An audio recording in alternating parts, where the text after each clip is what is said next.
So namhlanje inshallah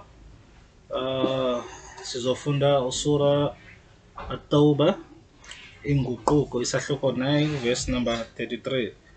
Allah subhanahu wa ta'ala uthi nguye othumele umthunywa wakhe uMuhammad nesikhokhelo nenkolo yenyaniso ukuba ayenze ibe ngenhla kwazo zonke ezinye iinkolo nangona abanquli zithixo bekuchasile nje oko. Yininani nabakholwayo inene baninzi phakathi kwababingeleli bamayuda nabamaKristu ibandla ingqwebo yabantu ngenkohliso babathintele nasendleleni ka-Allah kanti nabo baqokelela igolide ifumbe nesilivere banganikeli ngazo endleleni ka-Allah. Vakalisa kubo isohlwayo sibuhlungu.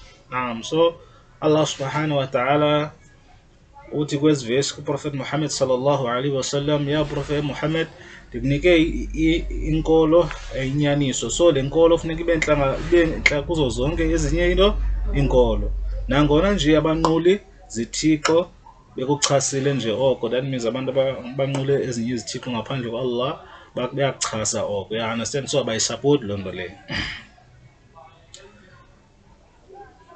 So Allah subhanahu wa ta'ala uyaqhubeka athi kumayuda namaKristu yabantu ngenkohliso babathintele nasendleleni ka-Allah kanti nabo baqokelela igolide ifumbe nesilivere. So baqokelela imali kakhulu. Ziivesi zika-Allah izi. Allah subhanahu wa ta'ala amaKristu namayuda baqokelela igolide nesilivere banganikeli ngazo endleleni ka-Allah. Baqokelela imfundo beninzi imali then bathini bayigcine kubo banganikeli ngabo kubantu abangamahlwempu nabasokolayo. Vakalisa kubo isohlwayo sibuhlungu. So Allah subhanahu wa ta'ala uyabalumkisa ukuba niqhubeka nenza ngolo hlobo isohlwayo sika Allah subhanahu wa ta'ala sikhulu, you understand? So that means xa unemali okanye uqokelela imali ebantwini, for example, okanye usiqokelela ugold okanye lwesilo okanye loo nto i-valuable, funeka uthini unikele ngayo, you understand? Unikele ngayo, ungayithathi ibe yimfumba uyigcine kuwe, then Allah subhanahu wa ta'ala uzokufaka phi emlilweni wasesihogweni, you understand? So because of why wena wenza le nto uthixo angayifuniyo, you understand? Ngemini apho loo mfumba yobutyebi babo iza kutshiswa emlilweni wesihogo baze babekwe imitshiso yokubaphawula emabunzini abo, ezimpangweni zabo nasemihlana yabo, kuze kuthiwe kubo, naku ke oko naziqokelela kona kungcamleni ke oko nakuqokelelayo. Subhanallah. Allah subhanahu wa ta'ala uthi subhanallah, bazafumana ipunishment etheni enzima, because ipunishment enzima le. So bazinqikela ntoni ilitye nembovane, because ayilona linembovane abanqiki nelitya, ndiyazi loo nto bayenzayo, because baqokelela ubutyebi then babugcina ubutyebi butheni bube kubo, bangayenzi le nto uthixo afuna yenziwe emhlabeni. Bangathatha ubabutyebi okanye laa gold okanye laa silver bayonika abantu abangamahlwempu, abantu abasokolayo, rather bathatha ubabutyebi bathini babugcine phaa kubo, babeke bona babe selfish, bangekho selfless njenge-prophet zonke zikathixo zazi-selfless. Xa iprofethi kathixo inento yayinika abantu abangamahlwempu, abantu abasokolayo, incedisana nabantu emphakathini lonke ixesha, you understand? So Allah subhanahu wa ta'ala uthi bazoba nemitshiso, bazoba nee-labels, bazoleyibhelwa, you understand, ngomhla womgwebo, you understand? Babonakala uba ngabantu besitya imali ngokungekhosemthethweni phi emhlabeni, bebesitsha phofu phi emlilweni wasesihogweni, noba ubutyebi babo abuzubanceda nganto, you understand? Ubutyebi nemali, igold nesilver abuzunceda mntu nganto xa engenzi into etheni elungileyo.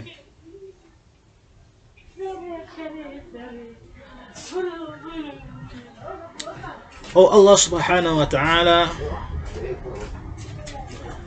aqhubeke athi inene nina inani lenyanga ku Allah lishumi elinambini enyakeni. Inene inani lenyanga ku Allah lishumi elinambini. Inene inani lenyanga ku Allah lishumi elinambini. IsiXhosa, subhanallah. Oko kwamiselwa ngu-Allah ngemini awadala amazulu nomhlaba. So Allah subhanahu wa ta'ala bana besithi hayi kwathini Allah uthi inani lenyanga lishumi elinambili lenziwa ngu-Allah. Azange nabelungu noba ngubani na uthi uye waza nenyanga eziyi-12 inyanga ethile yathi uthi u-Allah subhanahu wa ta'ala inene indeed inani lenyanga ku Allah lishumi elinambini enyakeni. Subhanallah. Oko kwamiselwa ngu-Allah ngemini wadala amazulu nomhlaba. Kuzo kukho ezine ezingcwele. Leyo inkolo ethe tye. Subhanallah. So kwezinyanga ziyi-12 kukho eziyi-4 ezingcwele. Subhanallah. Kwezi-4 ezingcwele. Allahu akbar. Right. Ningazenzi bugwenxa ngazo. Yilwani ke nabanquli izithixo niyimbumba njengoko nabo besilwa nani beyimbumba. Kodwa nazi nani okokuba u-Allah ungakwabangcwele.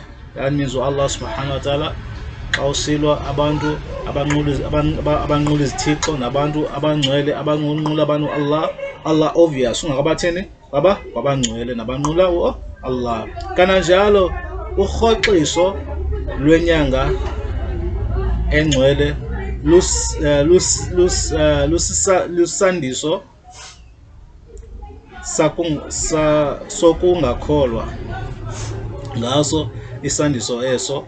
Abangakholwayo bakhokeleleka ekulahleni ukuba bayenza ivumeleke komnye unyaka ze bayenze ingavumeleki komnye unyaka, khona ukuze bakwazi ukunyenyisa inani leenyanga ezalelwayo ngu-Allah. Inani leenyanga ezalelwayo ngu-Allah ukwenzela ukuba kuvumeleke ezo nyanga zalelwayo ngu-Allah. Okay, ezo kuvumeleke inyanga zalelwayo ngu-Allah. Izenzo zabo zokungcola zibonakala zilungile kubo. Subhanallah. Izinto abazenzayo zokungcola bonakala zilungile kubo. Napha kusura Baqara eqaleni bathini innama nahnu muslihun. So bathi bona indeed thina singabantu qha benza ntoni into ezitheni ezilungileyo batsho bona. Uthi Allah subhanahu wa ta'ala xa iqhubeka bona bazimufsiduna, yani bona bakhoza i-corruption phi emhlabeni. Abenza into elungileyo kodwa bakhoza ingxaki phi emhlabeni, benza ubugwenxa nobukhohlakali emhlabeni. Kanti u-Allah akabakhokheli abangakholwayo. Yini nani na bakholwayo? Yintoni ngani? Xa kusithiwa kuni yiyani phambili edabini endleleni ka-Allah, nisuke nina nitshele ngamandla ehlabathini. Subhanallah. Ingaba nanelisekile na impilo yobubomi kuneyabo ubomi obuzayo? Allah subhanahu wa ta'ala yabuza, utheni niconcentrate kakhulu kubomi balapha emhlabeni? Ingaba nonele nabo ubomi obu balapha emhlabeni, like enough ubomi wasemhlabeni? So andaba nifuna i-akhira, anifuna ubomi obuzayo, anifuna i-paradise, anifuna ijanna. Allah subhanahu wa ta'ala yababuza yini ngabo. Kodwa hayi ukuba luncinci kolonwabo lobomi balo mhlaba xa kuthelekiswa nobomi obuzayo. Ukuba aniyiphambili, yena uza kunohlwaya ngesohlwayo esibuhlungu aze abeke abanye abantu endaweni yenu, yaye anisokuze nimenze bubi konke kananjalo Allah uyakwazi ukwenza into zonke. Subhanallah.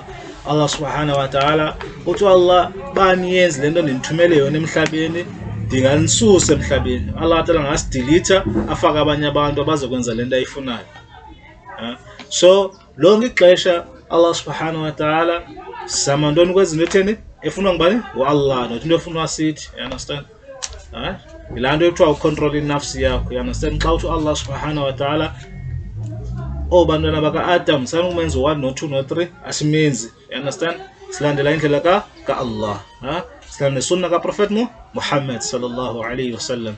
You understand? So ngalo mazwi inshallah ta'ala sizaphinda siqhubekeni ngomso.